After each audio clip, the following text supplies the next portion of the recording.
Hello students, I hope all you are well.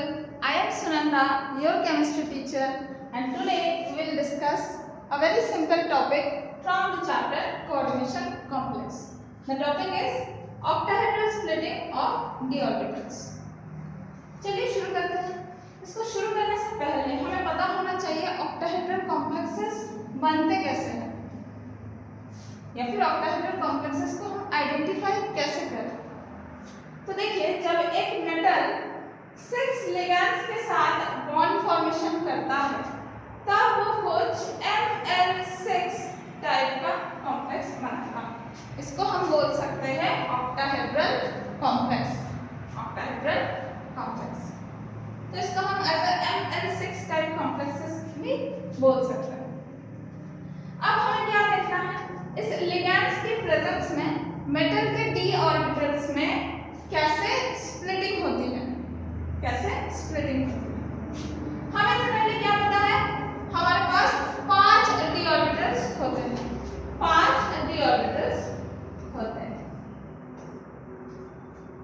देखिए, ये 5 d orbitals अभी कौन से स्टेट में है, डीजेनरेट स्टेट में है। तो मैं क्या इसको बोल सकती हूँ degenerate d orbital. Degenerate d orbitals, degenerate d orbitals. Degenerate word का मीनिंग क्या है, इसका मतलब है ये 5 की 5 d orbital same energy level पे प्रेजेंट है। सेम एनर्जी लेवल पे प्रेजेंट है।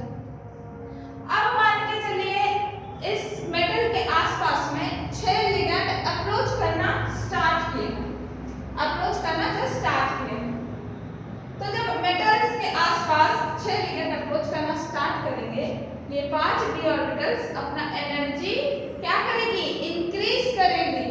इंक्रीज करेगी, तो इंक्रीज करने के बाद इनका एनर्जी लेवल हम ड्रॉ कर सकते हैं कुछ ऐसे, कुछ ऐसे। अब अप्रोच करने के बाद ये 6 लिगैंड मेटल के साथ बॉन्ड फॉर्मेशन कर लेते हैं। बॉन्ड फॉर्मेशन करने के बाद ये 5 d ऑर्बिटल्स की एनर्जी 2 एनर्जी लेवल में स्प्लिट हो जाती है। 2 एनर्जी लेवल में स्प्लिट हो जाती है कुछ ऐसे। तो नीचे वाले एनर्जी लेवल का नाम होगा T2G और ऊपर का एनर्जी लेवल का नाम होगा EG, कुछ ऐसे। ओके, अच्छा, तो हमें क्या पता है, 5 d ऑर्बिटल्स जो हमारे पास होते हैं वो क्या क्या है, dxy, dyz, dzx, dz² and dx² minus y², dx² minus y²। Okay, अब ये 5 d ऑर्बिटल्स की एनर्जी लेवल स्प्लिट होने के बाद नीचे का जो d ऑर्बिटल्स होगा उसका नाम रहेगा dxy, dyz and dzx, dzx। And जो ऊपर Eg ऑर्बिटल्स बनेगा उसका नाम रहेगा dz² and dx² minus y²। Okay, and in दोनों के बीच में जो एनर्जी लेवल है उसका नाम रहेगा बैरी सेंटर, बैरी सेंटर। ओके, अब ये T2G एंड Eg के बीच में जो एनर्जी लेवल है इसको हम बोल सकते हैं डेल्टा O से डिनोट कर सकते हैं। इसका मतलब क्या है, octahedral splitting energy, octahedral splitting energy, octahedral splitting energy.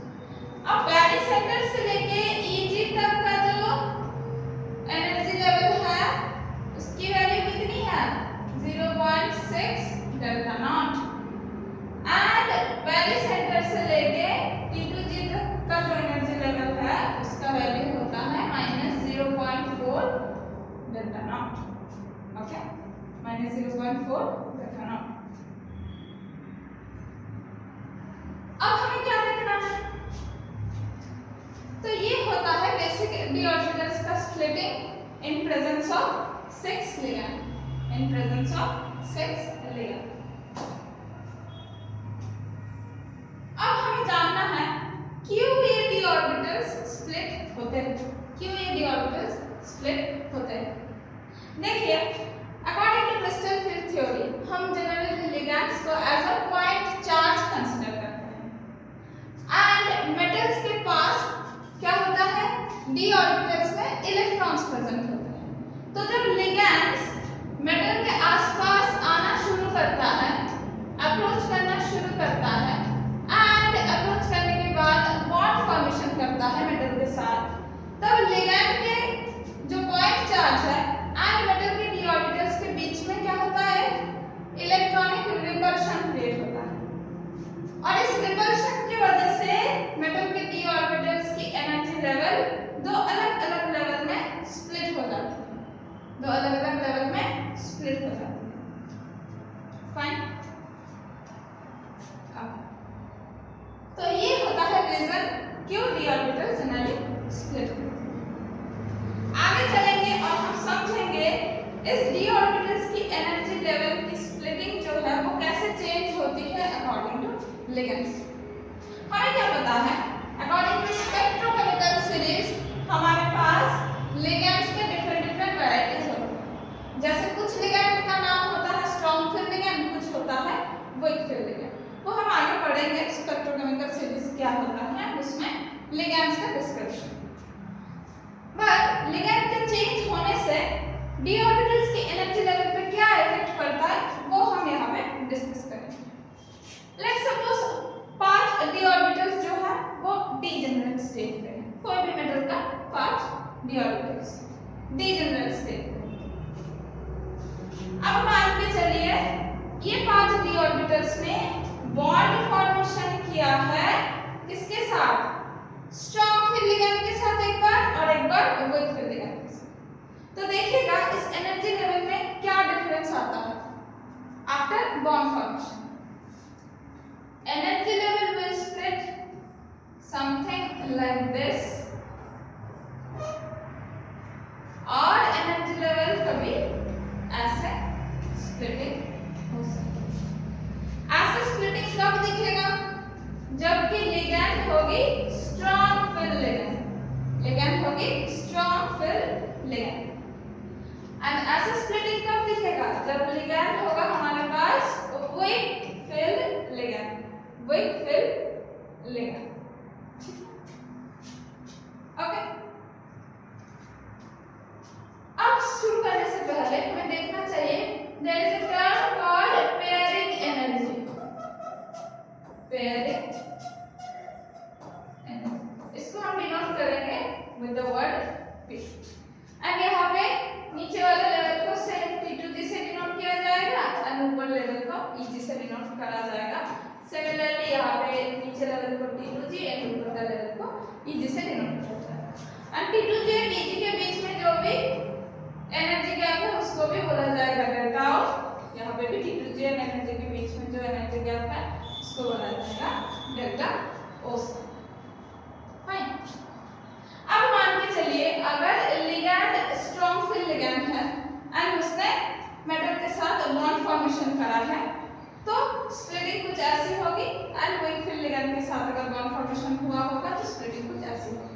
दोनों में डिफरेंस क्या है, अगर लिगेंड स्ट्रॉन्ग फील्ड लिगेंड है तो देखिए स्प्लिटिंग एनर्जी काफी ज्यादा है, स्प्लिटिंग काफी ज्यादा है एंड अगर वीक फील्ड लिगेंड है तो ये स्प्लिटिंग का गैप काफी कम है। ठीक, स्प्लिटिंग का गैप काफी कम है, अच्छी बात है।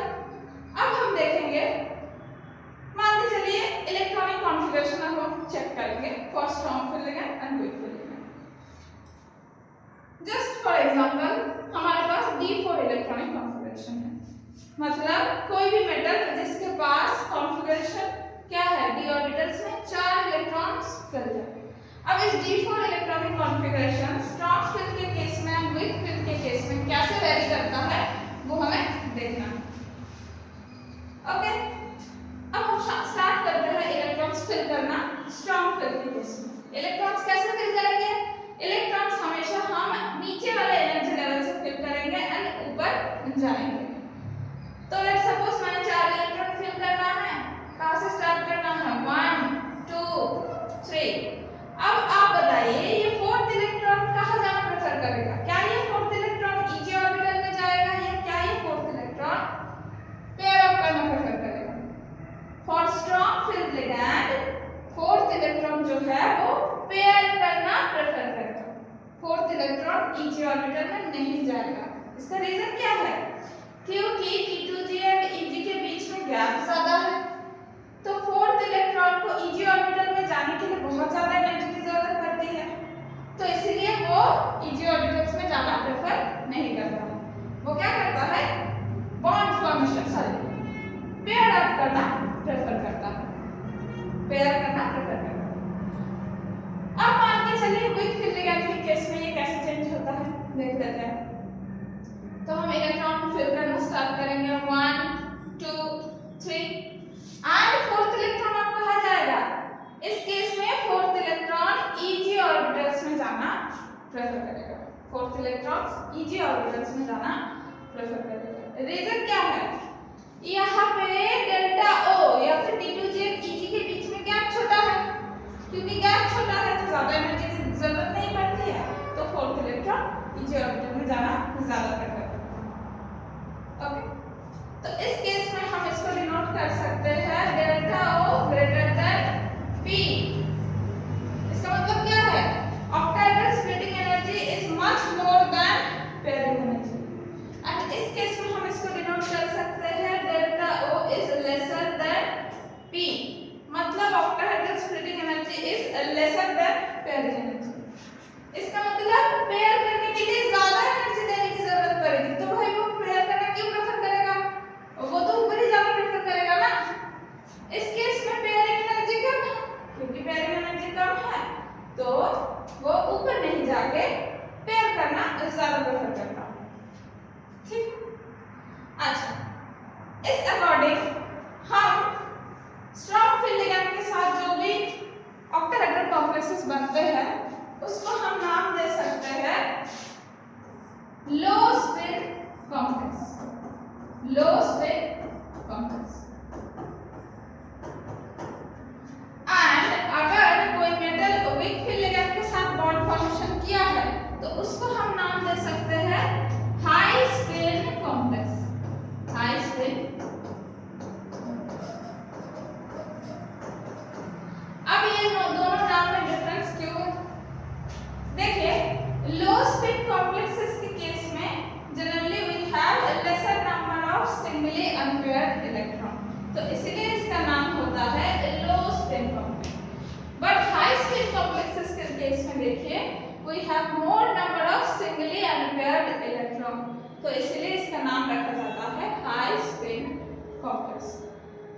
तो ऐसे हम बेसिक कोई भी d ऑर्बिटल्स के लिए, मेटल के d ऑर्बिटल्स के लिए strong field ligand and weak field ligand के केस में कैसे इलेक्ट्रॉनिक कॉन्फ़िगरेशन में चेंज आता है देख सकते हैं। अच्छा, अब इस केस में हम देख लेते हैं इलेक्ट्रॉनिक कॉन्फ़िगरेशन क्या बनता है। इलेक्ट्रॉनिक कॉन्फ़िगरेशन होगा T2G4। जब वीक फील्ड लिगैंड प्रेजेंट होता है तब इलेक्ट्रॉनिक कॉन्फ़िगरेशन क्या होगा? इलेक्ट्रॉनिक कॉन्फ़िगरेशन बनेगा T2G3 Eg1। कैसे? क्योंकि देखिए यहाँ पर T2G में 3 इलेक्ट्रॉन है, Eg में 1, और इस केस में T2G में 4 पे 4 इलेक्ट्रॉन है एंड Eg 0 है। Eg 0 आप लिख भी सकते हैं, ना भी लिख सकते हैं। ये होता है बेसिक इलेक्ट्रॉनिक कॉन्फ़िगरेशन।